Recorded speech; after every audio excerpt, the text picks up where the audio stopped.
Muchas gracias por venir, a pesar del calor. ¿Hay que tocar algo ahí? Ok.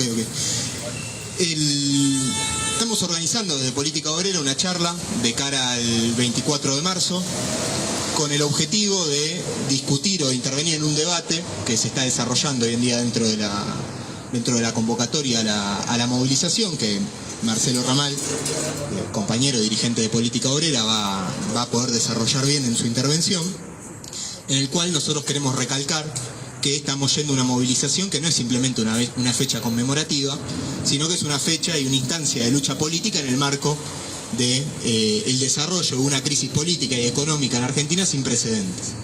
Queremos organizar con esta charla y con un ciclo de charlas que estamos organizando a nivel nacional una gran campaña política para desarrollar en el marco de esta movilización un planteo político para convertir esta movilización en una jornada de lucha política y, en líneas generales, desarrollar una gran campaña militante de cara a la fecha que se viene, con agitaciones políticas en los lugares de estudio, en las fábricas, en los lugares de trabajo, en los centros de estudiantes, convocando a la deliberación de los trabajadores y de los estudiantes de cara a la movilización que se viene. Esa es la razón por la cual organizamos esta charla y es la razón por la cual invitamos desde el local a Marcelo Ramal a participar y a poder desarrollar todo un debate que esperemos que se desenvuelva después de su intervención. Así que sin más, los dejo con el compañero. Muchísimas gracias por asistir y bueno, comencemos con la charla. Bueno, compañeras, compañeros, primero disculparme por la tardanza, por la llegada tarde. Todos sabemos que la ciudad está un poco complicada, bueno, y la militancia a veces también es un poco complicada. Bueno, la suma de las dos cosas me llevaron a esta llegada tarde que lamento y que intento disculpar ante ustedes. Bueno, lo primero que quería señalar, o la primera reflexión, tiene que ver con algo de lo que señalaba recién Nicolás. Pensando en tantos 24 de marzo que atravesamos desde la democracia hasta hoy, pienso que existe de alguna manera una línea divisoria que no ocurrió de un año para el otro, de un momento para el otro, sino que se fue hábilmente urdiendo o pergeñando. Hasta cierto momento, cuando llegaba el 24 de marzo, todo el mundo hablaba del aniversario del golpe, ¿no? Era la forma más directa, más clara para referirse a la fecha que, bueno, naturalmente despertaba grandes movilizaciones y llevaba a evocar, a hacer señalamientos políticos, y durante muchísimo tiempo, como cuestión central, lo que tenía que ver con la gran consigna que alimentaba esas movilizaciones: el juicio y castigo a los culpables del genocidio dictatorial. Esto se avivó particularmente después que ocurrieron los hechos de Semana Santa, el punto final y la obediencia debida de Alfonsín primero y el indulto de Menem después, la lucha por la derogación justamente de lo que se conocía como las leyes de impunidad, derogación que llegó, esto siempre hay que señalarlo porque es una de las cosas, ¿no es cierto?, que se suele ocultar. Las leyes de punto final, obediencia debida, solo fueron anuladas cuando un juez español decidió dictar la extradición a un genocida. Es decir, que había que optar entre mandar a un genocida con destino incierto a España para ser juzgado allá, o en definitiva abrir un rumbo de juzgamiento acá, que como después se demostró iba a ser lento, iba a ser tortuoso, iba a dividir los diferentes casos de torturas, de rapto de bebés, de desapariciones, en casos particulares desprovistos de la acción criminal colectiva que se llevaba adelante en los campos de concentración. Y bueno, el mismo régimen político que había dictado el punto final y la obediencia debida decidió anular estas leyes solo para evitar una extradición de un juez que había resuelto el juzgamiento de un genocida afuera del país. Bueno, esos fueron los años donde popularmente decíamos, vamos a recordar el aniversario del golpe.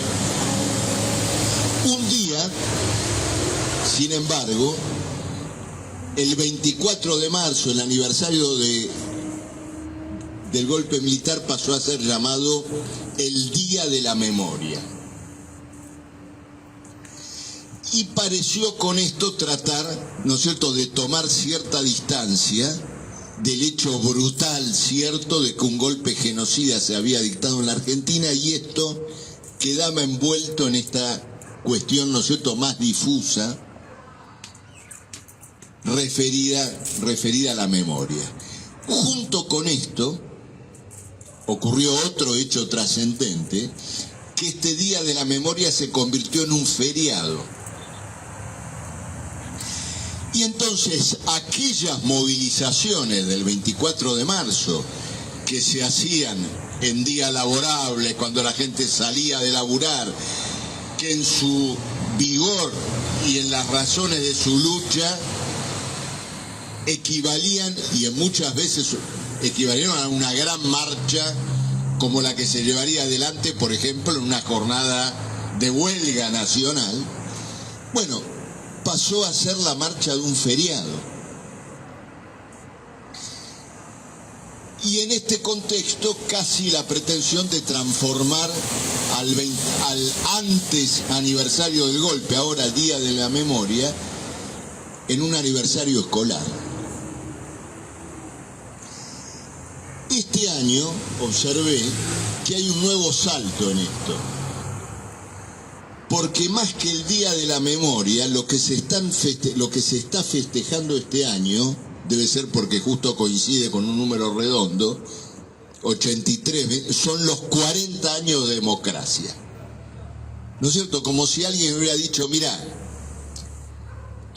pensemos en lo lindo, pensemos en lo que vino después y demos otro paso, ¿no es cierto?, en confinar, rutinizar, convertir en un hecho fósil de libro escolar a la jornada del 24. Ahora son los 40 años de democracia.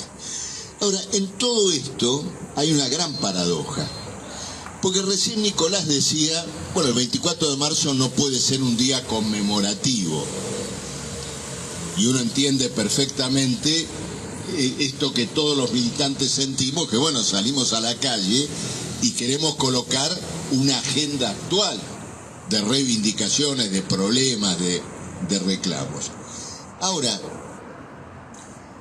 esta jornada de la memoria, esta jornada de feriado, que ellos podrían decir, al revés de lo que dijo Nicolás, no, para nosotros es conmemorativa, nosotros recordamos. Mentira, no recuerdan nada. El Día de la Memoria, para el Estado, para los partidos que gobiernan y han gobernado, es el Día de la Desmemoria. Es decir, cómo convertir una jornada supuestamente conmemorativa, evocativa, en el borrón y en la malversación incluso de la memoria. Y en todos los actos que superficialmente, ¿no es cierto?, evocan a la dictadura, se muestra un golpe militar sangriento, un pueblo que callaba en silencio frente a esto, abarcando en ese silencio a todo el mundo, obreros, jóvenes, y más allá del silencio cómplice, un grupo de madres, ¿no es cierto?, que salía a reclamar. Todo esto es una formidable mentira, una formidable construcción dirigida en principio a la destrucción de la memoria.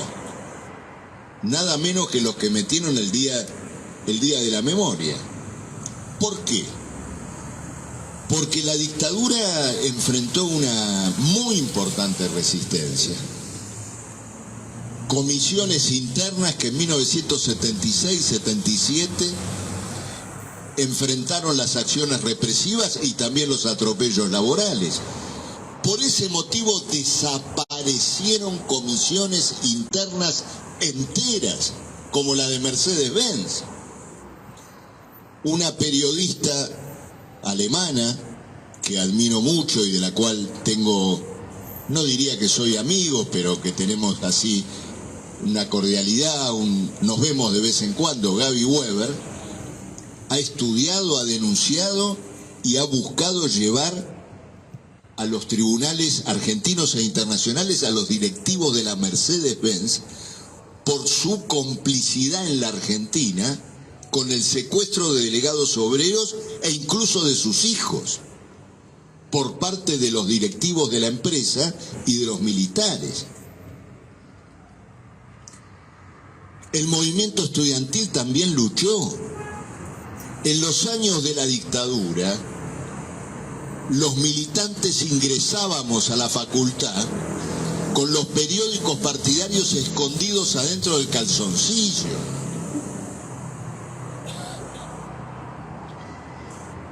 Y luego, ¿dónde estuvo no ya el silencio cómplice, la colaboración?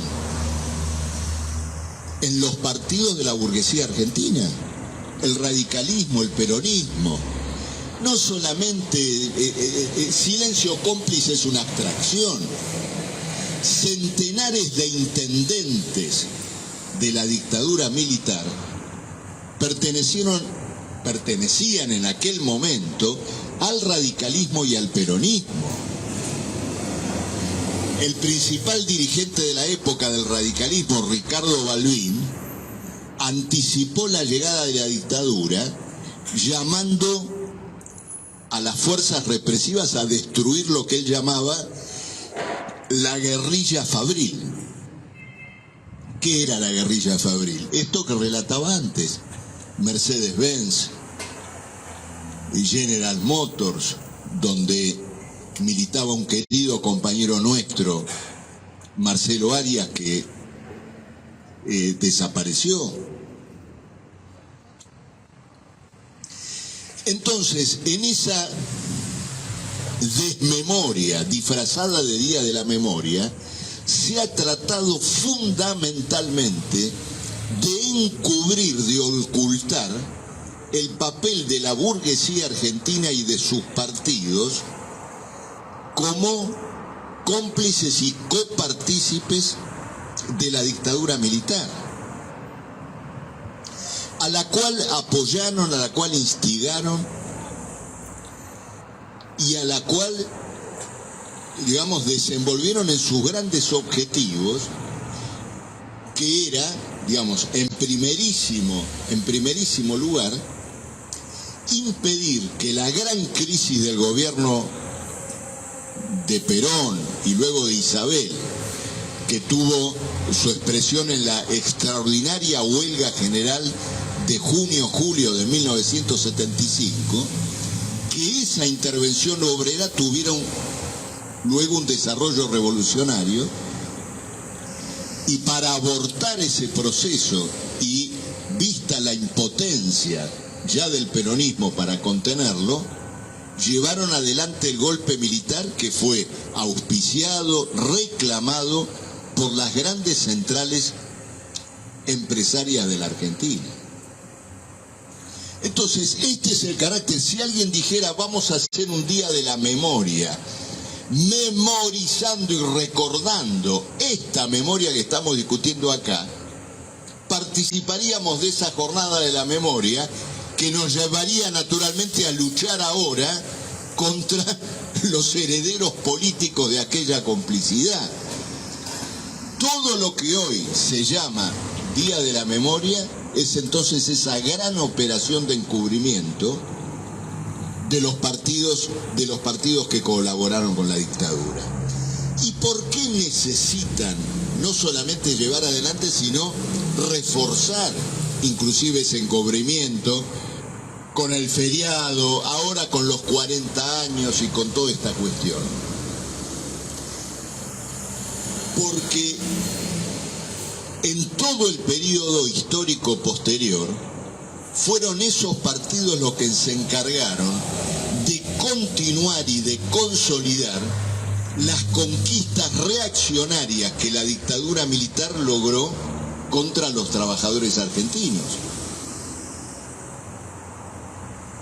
Los ataques al derecho laboral, los ataques a la situación educacional y sanitaria, la descentralización educativa, que luego fue terminada de consumar por el menemismo y que trasladó el financiamiento escolar a los distritos y a los municipios, por orden del Banco Mundial, por orden del capital internacional, bueno, fue iniciada en los años de la dictadura. La deuda externa, que quedó impresa como la gran herencia de Videla, de Martínez de Oz, fue largamente multiplicada y acrecentada y reconocida en todos los años posteriores, junto con muchísima legislación reaccionaria que se redactó en esa época y que luego fue legalizada por la Corte Suprema de Justicia y, cuando fue necesario, objeto de alguna ley que refrendara o repitiera lo que la dictadura militar había legislado. Porque la dictadura militar legislaba.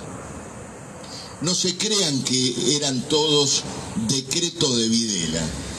Había un organismo que se llamaba CAL, ¿no es cierto?, que funcionaba incluso en el Congreso, funcionaba en el mismo Congreso. Entonces eran simplemente burócratas, abogados a la orden de la dictadura militar, que redactaban leyes, es decir, le daban un funcionamiento institucional al país, y esas leyes fueron luego, por el principio político de la continuidad del Estado, reconocidas por todos los gobiernos de la democracia posterior.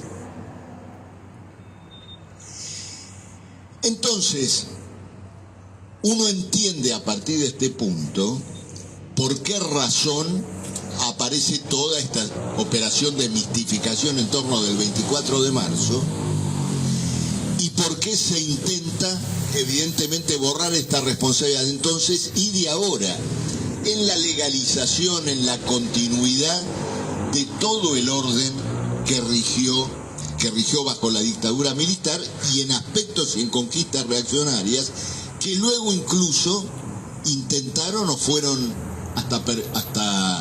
hasta perfeccionadas. Compañeras, compañeros, ¿en qué momento político vamos o nos encontramos en este 24 de marzo?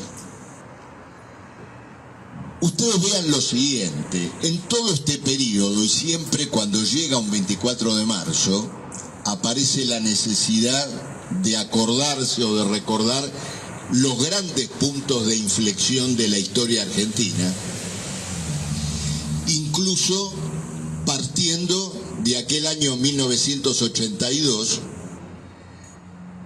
que fue precedido por una gran crisis financiera, una crisis de deuda, que marcó justamente lo que fue el periodo final de la dictadura, una crisis que fue resuelta por un economista que por primera vez ocupaba un cargo público en ese momento en el Banco Central, llamado Domingo Cavallo, y que llevó adelante una operación que luego se reiteró en los grandes puntos de inflexión de la historia posterior, que fue el rescate de grandes grupos capitalistas con recursos del Estado a costa de desquiciar la condición salarial, laboral de los trabajadores, con inflación, con desvalorización de los salarios. En ese año 1982 se va a producir después el episodio de Malvinas, que en un primer momento, cuando aparece como un tironeo con el imperialismo, vinculado a un conjunto de negocios en la zona aledaña a las islas, en ese cuadro es apoyado nuevamente la dictadura por toda la burguesía argentina.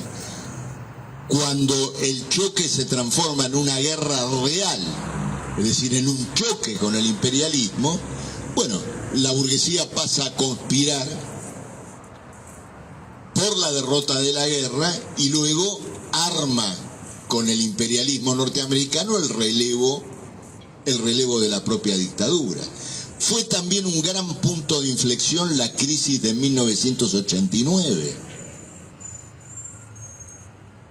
Resuelta con una hiperinflación, con un ataque feroz al salario, a las jubilaciones, bueno, y luego poniendo en marcha una reestructuración social y política absolutamente reaccionaria. Las privatizaciones, el régimen de tarifas dolarizadas, bueno, todo lo que se conoció como la década menemista. Fue otro gran punto de inflexión la bancarrota y la rebelión popular del 2001, que naturalmente ya tenemos mucho más cercana. Este 24 de marzo se va palpitando en condiciones cercanas a esos grandes puntos de inflexión. Argentina está colocada en una crisis de características excepcionales que en este caso se conjuga y se asocia a una crisis internacional con esas características. Tenemos por un lado, naturalmente, la guerra de la OTAN, que es el estallido de contradicciones irresueltas de un periodo muy prolongado de las últimas 2 décadas, y ahora, casi inmediatamente, casi en estas horas, aquello que muchos analistas estaban esperando o pensando que evidentemente podría ocurrir, que es el estallido de una crisis financiera y bancaria internacional,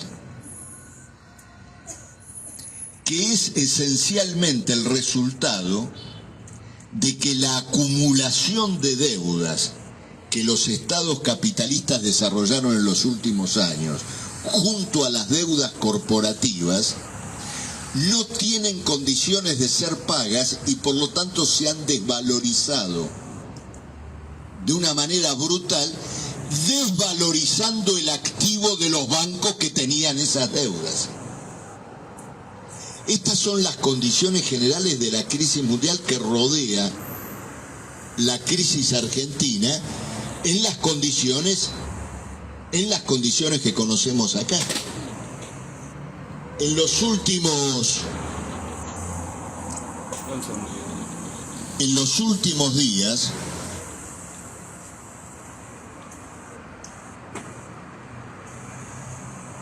se vive, esperemos un poquito para ver si Pablo está bien. Ahí estamos, nos quedamos tranquilos.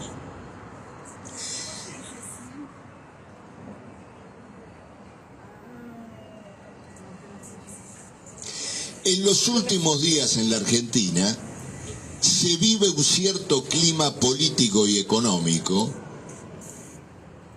que nadie proclama abiertamente, pero que todo el mundo está sintiendo. Ustedes recuerdan que hace 7, 8 meses asume Sergio Massa en medio de un proceso de desintegración del gobierno que lo describió un intendente kirchnerista hace pocos días de una manera que no se puede agregar nada. Jorge Ferraresi dijo: Sergio Massa asume un día después que estuviéramos por tomar el helicóptero, tratando de colocar cuál era la crisis terminal que se vivía en ese momento.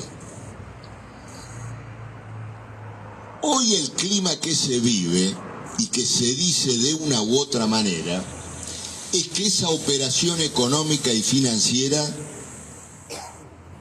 ha fracasado completamente y se encuentra en una gravísima encrucijada.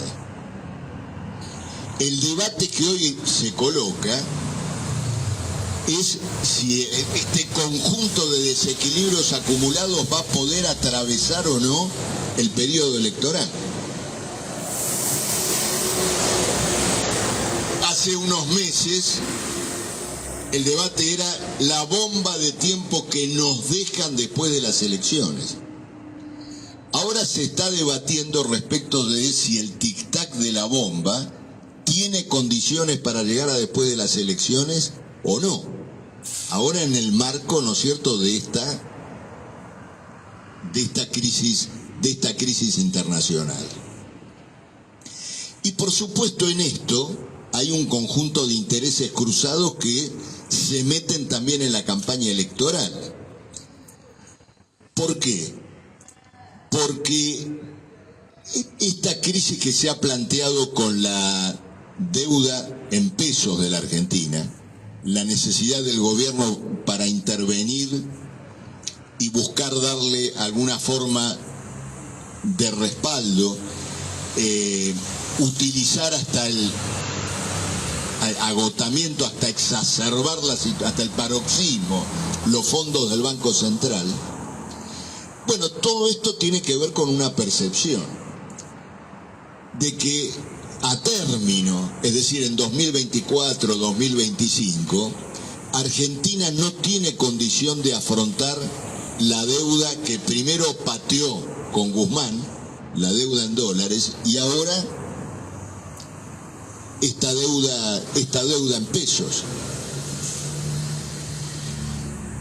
Y entonces viene el debate respecto de quién se va a hacer cargo de esa suerte de nuevo default que se piensa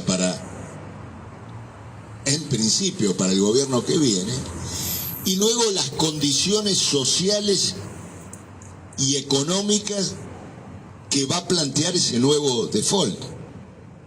Yo mencioné la gran crisis de 1989, que vino acompañada de una reestructuración social muy reaccionaria. Hoy lo que se está discutiendo justamente es el programa que va a acompañar un episodio de default, es decir, del próximo default de la Argentina. Y esa agenda es muy clara. Una nueva reforma previsional que lleve la edad jubilatoria nuevamente a 5 años hacia arriba. Una reforma laboral que le dé legalidad a todo el proceso de precarización laboral que ha progresado en la Argentina en los últimos años de una manera feroz. Y más fuerte todavía después de la pandemia. Cuando se mencionan las estadísticas de empleo, por ejemplo, y se dice que se redujo el desempleo y que se hacen las encuestas y todo el mundo trabaja, es porque prolifera de una manera generalizada el trabajo precario, los trabajos parciales y la suma de trabajos parciales, las changas intermitentes y, en el caso de la gran industria o del gran comercio, bueno, prácticas precarizadoras institucionalizadas. Yo le decía hoy a un periodista en una radio que como docente universitario estoy viviendo muy directamente este proceso. ¿Por qué? Porque esa situación que vivíamos en los cursos del estudiante que estudia y trabaja, está retrocediendo fabulosamente. Cuando había un parcial, cuando había un examen, uno preguntaba, bueno, ¿quién quiere certificado de examen? Y una cantidad de chicos pedía el certificado de examen. Ahora lo piden 3 o 4. Los demás no lo piden o porque trabajan en un lugar donde todo es en negro y por lo tanto tampoco les importa si le dan un certificado de examen o no, o porque no trabajan. Es decir, el que sigue estudiando deja de trabajar y a lo mejor lo ayudan los padres. ¿Cuál es la otra cara de eso? Que a las 2 o 3 semanas te quedaste con la mitad del curso. ¿Por qué? Porque la otra mitad, a veces diciéndotelo, a veces directamente desertando, bueno, dice, mire, profe, lo lamento, pero no puedo seguir cursando porque conseguí trabajo en un call center, tengo turno rotativo, soy promotor en un shopping, estoy en un supermercado y tengo turnos rotativos. Bueno, el trabajo se ha vuelto incompatible con el estudio y viceversa. Entonces, perdónenme esta digresión, pero esta es una cuestión enorme, muy fuerte del actual proceso, es decir, se ha puesto en marcha una reforma laboral de hecho que está afectando profundamente la vida de los jóvenes. Y nuestra juventud debería ser una campaña muy directamente enfocada a esta cuestión en defensa de los convenios de la jornada laboral, del derecho a la combinación de estudio y trabajo. Pero volviendo a lo que señalábamos, se está concibiendo un desenlace para esta crisis en términos de imprimir un golpe al sistema jubilatorio, establecer o institucionalizar una reforma laboral y luego probablemente, hola,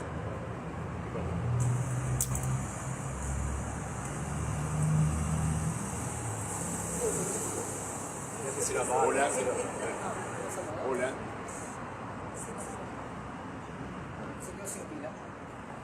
bueno, espera, no siempre. Hacemos una tanda.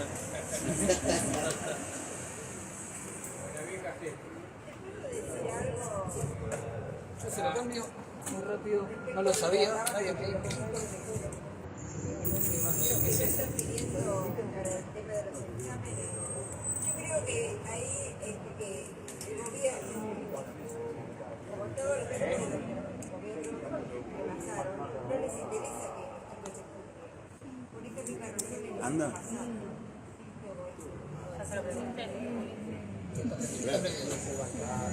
Hola. Sí, coincido. Acá viene una cuestión que quiero introducir, que tiene que ver con esto, que es la cuestión de la inflación.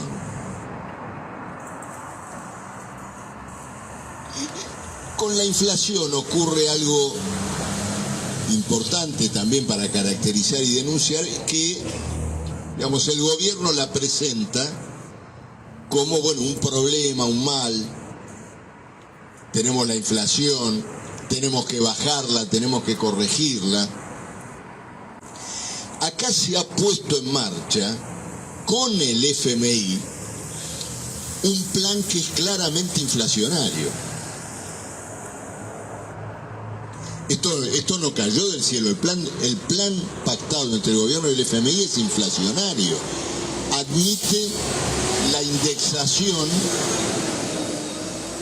de todas las variables que fundamentalmente tienen que ver con los beneficios, con el interés del capital. La indexación de los precios, de las tarifas, del transporte. La indexación de la deuda pública, que se corrige por el índice de inflación o se corrige por la marcha del dólar.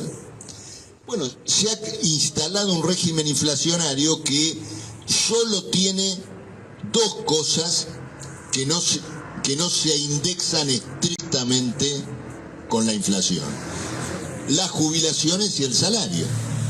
Las jubilaciones, porque justamente el índice de precios salió de la fórmula de la movilidad, y los salarios que se indexan parcialmente para los trabajadores que están bajo convenio.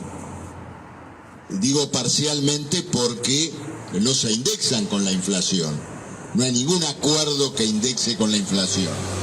Por ejemplo, a los docentes universitarios nos han dado ahora un 30% para 6 meses, cuando la inflación, nosotros va a ser probablemente del 45% en esos 6 meses. Después dicen, no, pero va a haber reajuste. Pero el reajuste es después. La inflación ya comió un conjunto de meses donde o no hubo aumentos o los aumentos estuvieron por debajo de lo que aumentaron los precios. Y luego están la multitud de trabajadores, como decíamos antes, precarizados, en negro, con contratos transitorios, que no reciben aumento. La buena letra del gobierno con el FMI, donde logra reducir el déficit fiscal y el resto de las contradicciones e incumplimientos se disimulan detrás de ese ajuste, bueno, tiene que ver sencillamente con que como el Estado recauda impuestos que también se indexan, porque el IVA y otros impuestos aumentan con el aumento de la inflación, y luego ese mismo Estado le paga a los maestros, a las enfermeras y planes sociales y asignaciones sociales bajo otros índices, entonces va juntando un colchón de dinero, principalmente por el desfasaje de las jubilaciones, es el mayor ajuste de todos. Bueno, con eso ha ido cumpliendo con el acuerdo con el FMI. Ahora, un régimen de indexación permanente tiene un rumbo hiperinflacionario. Es decir, la inflación se alimenta a sí misma. Naturalmente, el capital siempre quiere ganarle a la inflación. Entonces, ahora, por ejemplo, un 6,6. Muchas cosas van a corregirse. Por ejemplo, el boleto de colectivo va a aumentar exactamente un 6,6. Otras cosas van a tratar de ganarle a la inflación. ¿En qué? En lo que tiene que ver con la devaluación de la moneda, la tasa de interés. Entonces la inflación va escalando. Y entonces alguien dice, bueno, sí, inflación sí, pero hiperinflación no. No queremos hiperinflación. ¿No queremos? ¿Realmente no queremos hiperinflación? Este proceso hiperinflacionario es paradójicamente el camino hacia el fin de la inflación. ¿En qué sentido? Que va a llevar a un estallido económico, va a llevar a una situación donde la moneda nacional va a terminar siendo reemplazada por otra, si no se va a una dolarización, y por supuesto a la puesta en marcha de este cimbronazo económico, de esta bomba de tiempo que recién mencionábamos, ¿no es cierto? Que recién señalábamos. Todos saben que este es el rumbo, difieren en el método político con el cual debe llegar este cimbronazo. Bullrich, Milei quieren que estalle de un modo caótico y luego regimentar a la clase obrera sobre la base de crear una suerte de estado de excepción, los famosos 50 decretos que quieren largar después de las elecciones. Bueno, y los Massa, los Fernández están tratando de administrar esta crisis con la cooptación de la burocracia sindical, las organizaciones sociales que responden al gobierno, pero naturalmente saben que el proceso económico, el derrumbe financiero apunta en este sentido. Yo mencioné a la burocracia sindical y es indudable que esa burocracia es una pieza fundamental de este proceso político, porque es la que acompaña este mecanismo de erosión del salario en cuotas, es decir, de derrumbe del salario sin que se note. 6% un mes, 3% 2 meses después, en el tercer mes otro 3%, y después vemos si en el segundo semestre viene un reajuste. Bueno, y con esta administración de la caída del salario, disimular el retroceso social que indudablemente se está operando. Bueno, en este cuadro es indudable que una jornada de lucha del 24 de marzo, que concurra con las banderas de la defensa del salario, las jubilaciones, el derecho al trabajo, la denuncia del rodrigazo que se está preparando ante los ojos de las dos fracciones de la grieta, bueno, tiene un enorme valor político y debe servir para que en los sindicatos, en el movimiento estudiantil, en todos los lugares donde estamos, bueno, hacer de esa jornada del 24 un gran factor preparatorio en relación a las luchas que se vienen. Y con ese propósito, bueno, Política Obrera está preparando una convocatoria que va a buscar, ¿no es cierto?, destacar estos objetivos. Por eso estamos yendo a las fábricas con una declaración política que explica mucho de lo que señalamos acá. Y, bueno, una fuerte columna de Política Obrera con este propósito va a dejar establecido un peldaño en la lucha que hoy tenemos, ¿no es cierto?, por todos los objetivos que yo señalé. Fíjense que hay una cuestión también importante en todo lo que tiene que ver con el movimiento de desocupados. Han dado de baja 160.000 planes potenciar trabajo con el argumento de que, como se hizo un reempadronamiento, bueno, toda esa gente no se presentó. El reempadronamiento era decir, sí, yo me llamo fulano de tal, estoy organizado en tal lugar donde voy a un comedor, voy a un emprendimiento, bueno, y aquí estoy, para que pueda seguir, ¿no es cierto?, cobrando el plan potenciar trabajo. Bueno, esas 160.000 personas, según el gobierno, no se presentaron. Entonces le quieren dar la baja. Ahora, la baja del plan es automática cuando una persona consigue trabajo en blanco. No puede tener las cosas porque ya está trabajando en otro lado. Si eso no está verificado, no está registrado, nadie tiene por qué ser dado de baja del plan, aunque no se haya presentado a reempadronar, lo que sea. ¿Por qué? Porque es muy probable que ese compañero en realidad esté haciendo changas, o sea, uno de estos precarizados que está trabajando en negro en algún lugar 12 horas, desconoce probablemente, ¿no es cierto?, que está este reempadronamiento, y como le pagan una miseria, complementa el plan, o complementa la changa o el trabajo en negro con el plan que recibe. ¿Cuál es el objetivo de estas bajas? El objetivo es que ninguno de estos compañeros tenga derecho a hacer una changa y cobrar el plan. Y entonces de esa manera la clase patronal, cuando tiene que tomar a alguien incluso precarizado, tiene un piso más bajo para pagarle. El que recibe un plan, le dan 50.000 y recibe 30.000, le dice, mirá, por menos de 80.000 no te voy a trabajar.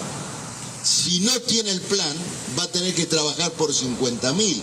Es decir, es una operación para reducir el ingreso de los trabajadores precarizados. Por ese motivo lo tenemos que denunciar, y lo tenemos que rechazar. Nuestra organización de desocupados no se moviliza con la pretensión de reemplazar a alguien que a lo mejor está haciendo un changa y un plan por otro al cual le quiere dar el alta. No traficamos bajas de planes por altas, no somos punteros, nos movilizamos para defender el derecho de cualquier compañero a tener el plan como un refuerzo, sin duda necesario, del ingreso completamente precario que reciben. Por eso también es importante que en todos los compañeros del Polo Tendencia hagamos una campaña y una explicación para que el 24 de marzo sea también su jornada. Compañeros, quiero terminar con una cuestión. Argentina marcha a una crisis que va a tener características revolucionarias. Cuando digo esto, a lo que me estoy refiriendo es que o deriva en una operación, digamos, en una contrarrevolución social, laboral, previsional, o los trabajadores logran con su acción, con una orientación, imprimir su propia salida. La izquierda argentina, particularmente la que está en el frente izquierda, carece de esta caracterización. Marca el paso en su lugar. Interviene detrás del proceso rutinario de conquistar algún espacio, por ejemplo parlamentario, en un proceso político que supone invariable hacia adelante. Es esta ausencia de mira de estrategia política lo que lleva inevitablemente a un proceso de liquidación faccional que hoy está ocurriendo al interior del frente de izquierda, que acaba de presentarse dividido en dos elecciones muy importantes del interior, adelantadas, que son las de Salta y de Mendoza. Política Obrera va a intervenir en el proceso electoral porque no somos necios. En el horizonte está esta crisis de gran alcance que no se va a resolver por métodos electorales, pero el tránsito a esa crisis está sembrado de un proceso electoral. Y la autoridad política, la conquista de los activistas y todas las tareas que necesitamos para reforzar nuestra presencia política van a tener en la campaña electoral un gran episodio. Por ese motivo, el Congreso de Política Obrera que estamos preparando ahora para abril ha tomado como una gran tarea una preparación electoral que sin duda no tiene que empezar en el Congreso de abril, sino que tiene que empezar desde ahora.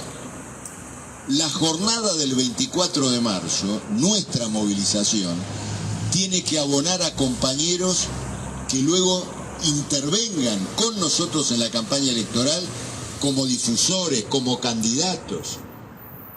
Imagínense que la sola inscripción de listas de candidatos que entusiastamente abonen esta perspectiva es un gran desarrollo para nosotros.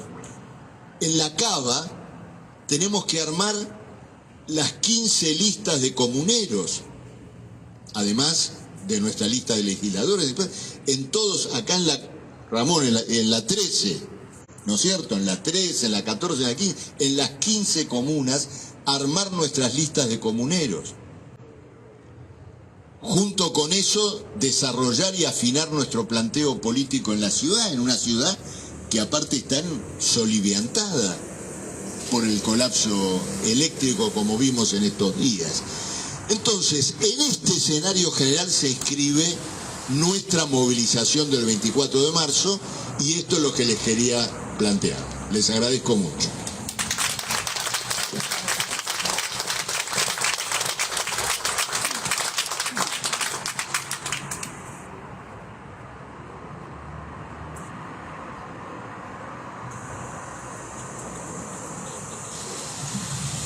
Bueno, compañeros, abrimos el espacio para preguntas o intervenciones. Quien se quiera anotar.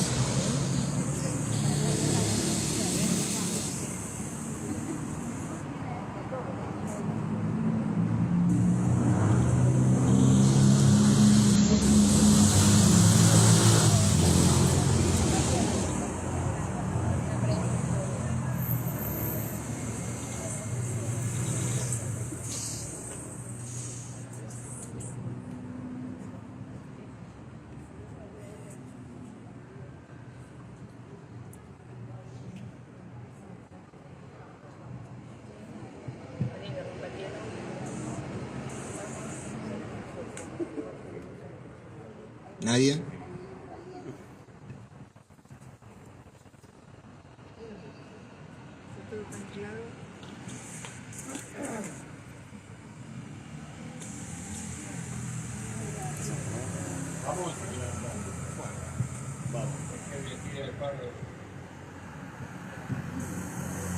Bueno, voy a tomar el guante de Marcelo. Creo que el informe nos da un panorama general, no solamente nacional, sino internacional, en qué lugar estamos ubicados y qué es lo que se nos viene encima. Si bien la cuestión electoral pareciera ser de que está un poco desligada de la crisis internacional y la crisis nacional, esta va a actuar como un problema político. Y digo esto yendo un poco a lo que planteaba el terreno concreto recién Marcelo.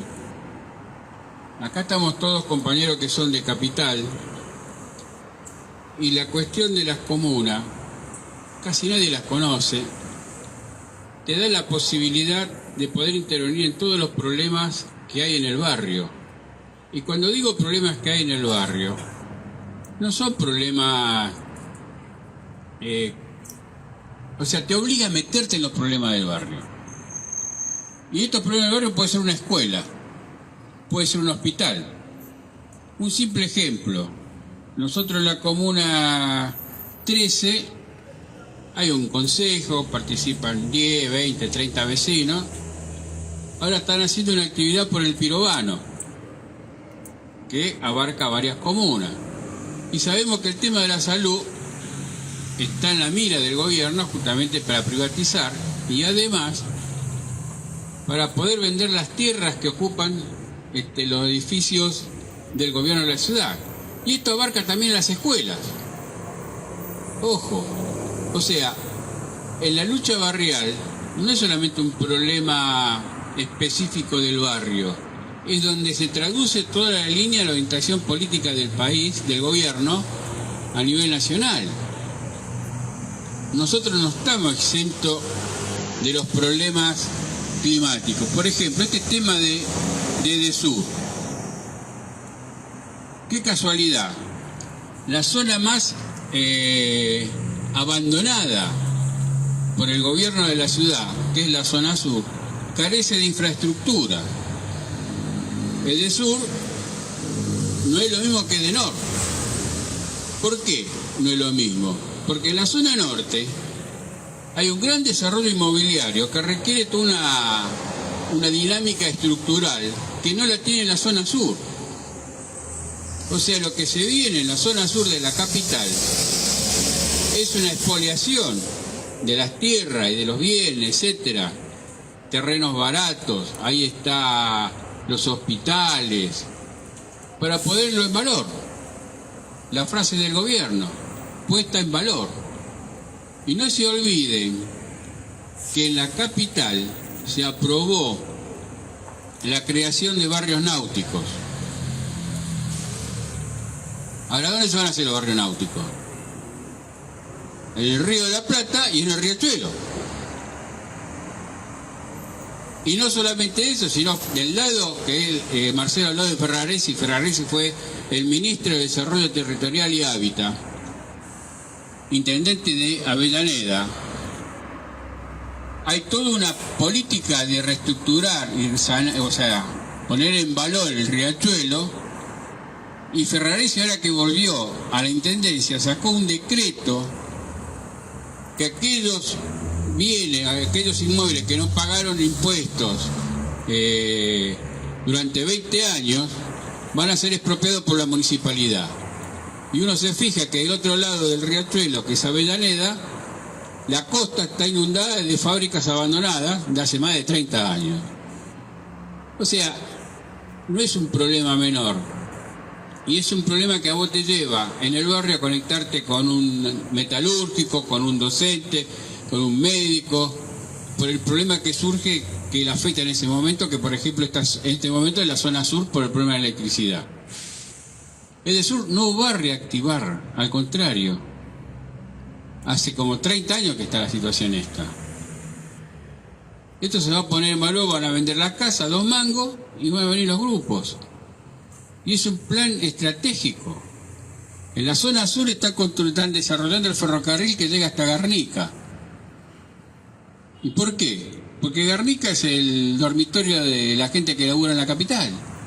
Están reacondicionando todo esto. Entonces, si bien lo que pasa en la comuna pareciera ser que no afecta mucho, a nosotros nos sirve para establecer contacto, ganar relaciones y establecer una política de orientación que va de la comuna a nivel nacional y termina con la guerra.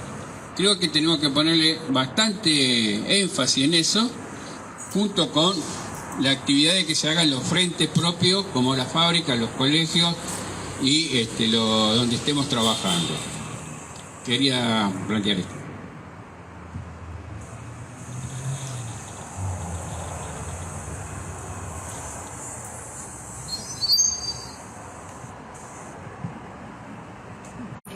Bueno, yo quería preguntar si te podías explayar en lo que había pasado en junio o julio del 75.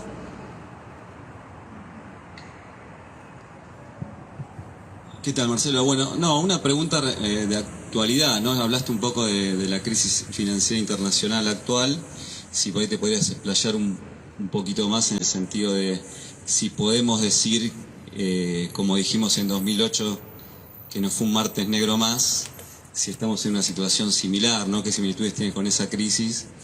Porque bueno, cayó un banco, luego el otro día se recuperaron, después volvieron a caer, cayeron más bancos, y hoy todo el mundo está hablando de esto y los efectos que va a tener esto a nivel mundial como crisis, ¿no? Y en qué medida esto también nos toca a nosotros, ¿no? Nos afecta a la crisis argentina, si puede acelerar los tiempos, ¿no? Sumada a la cuestión de la guerra, ¿no? Y bueno, en ese sentido, como un nuevo punto de inflexión de la crisis capitalista, ¿cómo va a pegar? ¿Cómo se va a seguir desarrollando, ¿no? ¿Alguien más?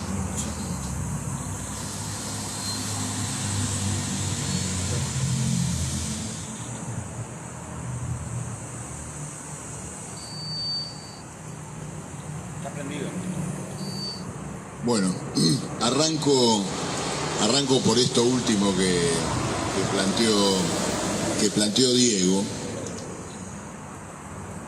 Cuando uno venía leyendo los pronósticos o caracterizaciones de los observadores financieros, ocurría algo parecido a lo que en otro ámbito pasa cuando en un periodo de gran tensión social aparecen comentaristas, opinadores diciendo ¿qué pasa que la gente no reacciona? ¿No? y todos se preguntan por qué la gente no reacciona. Generalmente esos periodos terminan con una gran reacción popular y explican por qué todo el mundo veía como una anomalía que no se producía esa reacción. Esta crisis bancaria que tenemos hoy debe ser una de las más esperadas en la historia, por lo menos reciente, del capitalismo. Nosotros tuvimos primero un periodo de inyección de fondos, nosotros sobre la base de emisión monetaria, en los años posteriores a la salida de Lehman Brothers, nosotros de toda la crisis y de toda la crisis del 2008. Cuando de alguna manera el sistema financiero intentó absorber o retraer esa fase de emisión y de expansión, vino la pandemia. La pandemia en el mundo, es decir, cuando uno lee a los comentaristas financieros sobre la pandemia, dice se emitió dinero. Igual que se dice acá. Lo que no se dice es que esa emisión de dinero en el mundo, en Argentina también, en su abrumadora mayoría fue al rescate de las grandes corporaciones capitalistas, bajo diferentes vías. No hubo, por ejemplo, una reformulación de todo el sistema sanitario, tampoco en la Argentina. Todo lo que se conoció como la pospandemia o los remesones de la pandemia, en realidad lo que mostraban era la negativa de los regímenes, de los estados capitalistas, a sostener en forma más o menos duradera un determinado esfuerzo sanitario. Acá en la Argentina, la Reta dio de baja todos los contratos transitorios con los cuales había reforzado, por ejemplo, el plantel de enfermería. Pero eso fue un fenómeno mundial, es decir, que esa emisión de moneda y el endeudamiento, en el periodo pandémico, fue una operación de rescate del capital. La tercera gran operación, es la que estamos asistiendo hoy con el financiamiento de la guerra. De algún lado debe salir. Lo que pasa que el sistema financiero, en primer lugar de los Estados Unidos, llega al episodio de la guerra sin la posibilidad de seguir emitiendo dinero gratis, y entonces necesita financiarse chupando los recursos internacionales a través de ¿qué? De la suba de la tasa de interés. Cuando empezó este proceso de suba de la tasa de interés, ya comenzaron a preverse, por ejemplo, se decía, hay 50 o 53 países en el mundo que están en un estado de posible cesación de pagos, entre ellos también la Argentina. Entonces, a diferencia del periodo anterior, el sostenimiento del financiamiento principalmente norteamericano y ahora del esfuerzo de la guerra debe operarse sobre la base compulsiva de reestructuraciones y quiebras. Y esto es lo que nosotros se está poniendo en marcha ahora, que evidentemente no solo afecta a los Estados Unidos, sino que afecta a Europa. Naturalmente, las salidas no están dictadas por variables económicas, son políticas. Ya se están discutiendo rescates masivos sobre la base de emisión de moneda o eventualmente de un retroceso en la política de intereses altos, pero esto va a dar lugar a otras contradicciones, a exacerbar la inflación mundial y con ella a la crisis social de los países que tienen que pagar los alimentos más caros, el combustible más caro.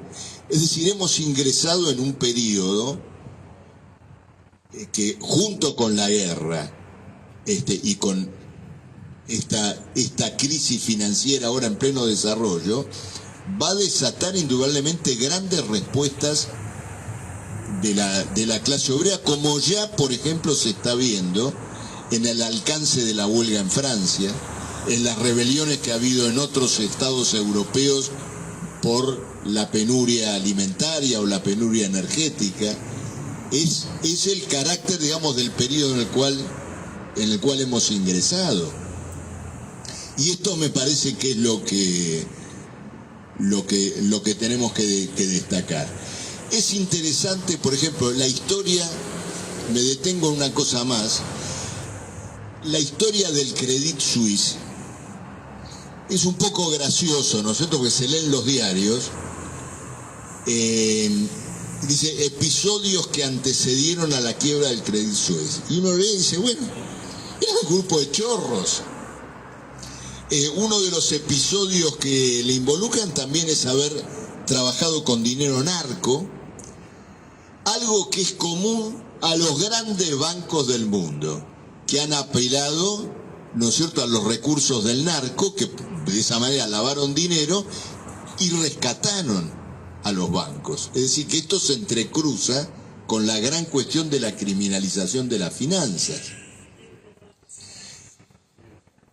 Entonces, bueno, creo que tiene que ser, ¿no es cierto?, abordado en ese cuadro. El otro aspecto importante es la desaceleración de China, la percepción de que existe también una hipertrofia financiera en China, que podría, ¿no es cierto?, desplomarse fuertemente, y tomando el problema en un sentido estratégico más general, y ya combinándolo con la guerra, bueno, se ha agotado la posibilidad de que los ex estados obreros, Rusia, Europa del Este y principalmente China, constituyeran una vía más o menos perdurable de salida a la crisis capitalista.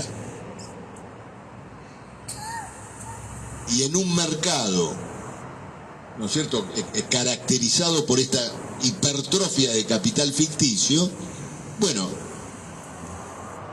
China con el proceso de restauración en pleno desarrollo, Rusia, salen a una disputa con las grandes potencias, ya no como receptoras del capital sobrante en el mundo, sino en un papel de abierta rivalidad. Y es una etapa histórica que hoy se caracteriza por el antagonismo, por la guerra. Lo que me preguntaba la compañera, bueno, esta pregunta sobre junio-julio, que es interesante, porque tal vez, es decir, primero contemos la historia y luego asociémoslo con lo que ocurre ahora. Bueno, un gobierno también nacional y popular que entró, digamos, en una crisis muy importante en lo que tenía que ver con su finanza, su situación externa, su propia relación con los trabajadores. Entonces pone en marcha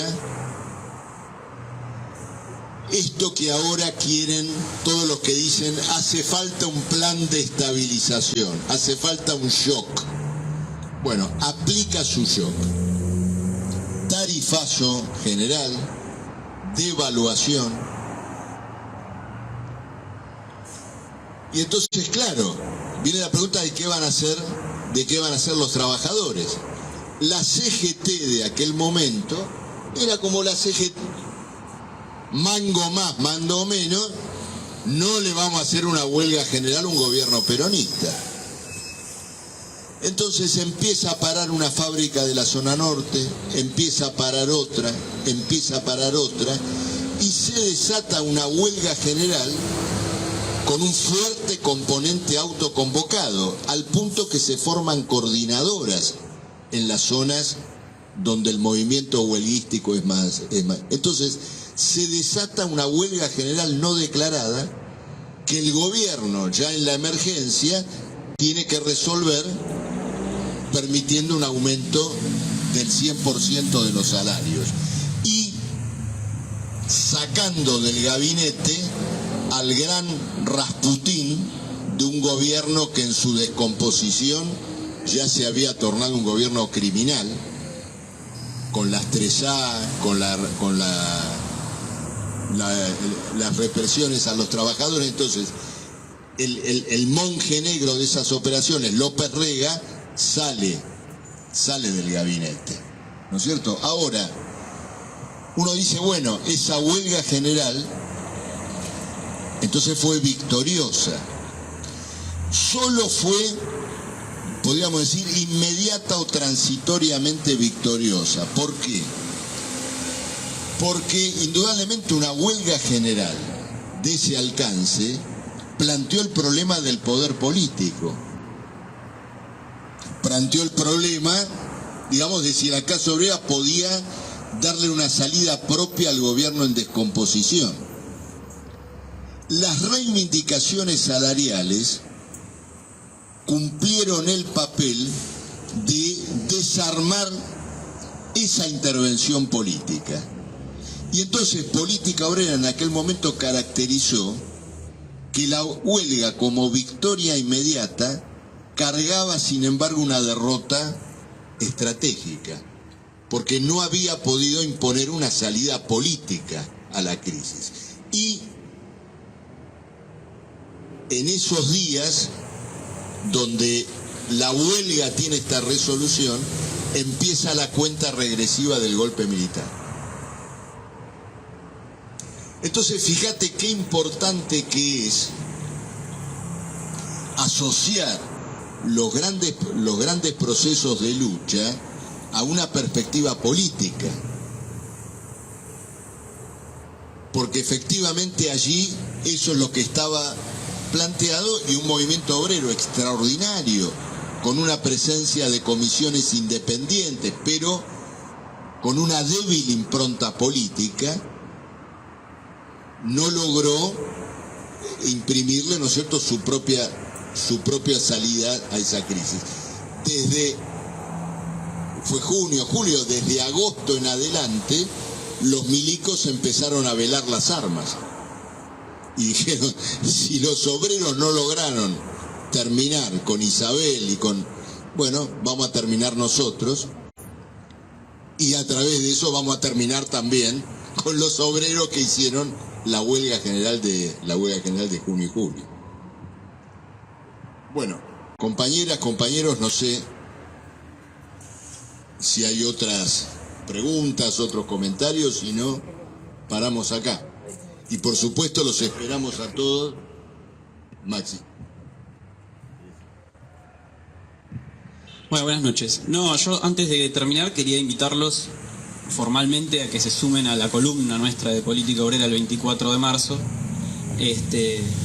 Creo que para eso nos juntamos hoy, como para tomar conciencia de a qué vamos este 24 de marzo.